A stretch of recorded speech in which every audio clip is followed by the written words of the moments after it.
I think the opposition to the war sprang from a number of sources. One of them was clearly idealistic.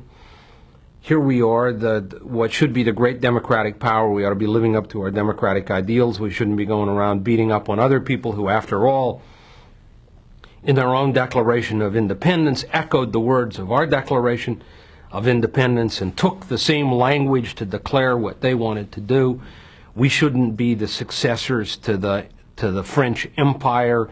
We shouldn't be defending outmoded value. I mean, there was a great deal of idealism involved.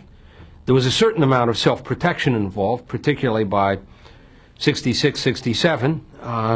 The draft was breathing down people's necks, and there was certainly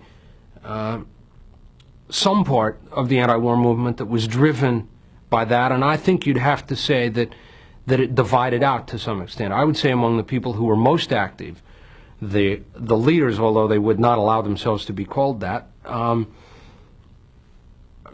at probably among the leadership group, there was very, very little concern about the draft, because many of them were people who were resistors, who had themselves turned down their deferments and said that they would go to jail, that they would resist being drafted, that they would not go to war. They burned their draft cards. They'd already taken the step which freed them from concern about the draft, because it was settled. It was a settled issue. I'm going to go to jail. I'm not going to go to war. I'm going to go to court. I'm going to do whatever, but I'm not going to war. However, I think among the people who were less active, who showed up at a demonstration every now and again, it's probably fair to assume that a certain amount of it was pure self-protectionism.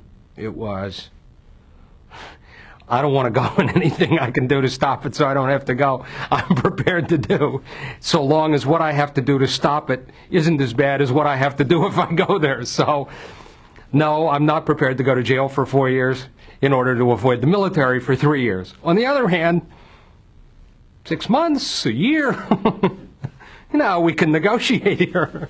It was a very strange, but it was a very strange time. What do? They're saying to you, we own you. And you send back and say, no, you don't own me. I'm my own person. You don't own me. You don't own me. You don't control my life. I'll decide. That's what America's about. I get to decide whether I go or don't go. And they say, no, no, no, you got to go. And you'll do this and this and this. And you say, no, no, I still won't. You don't understand. I don't believe in your rules. I don't believe in your rules. I won't obey your rules.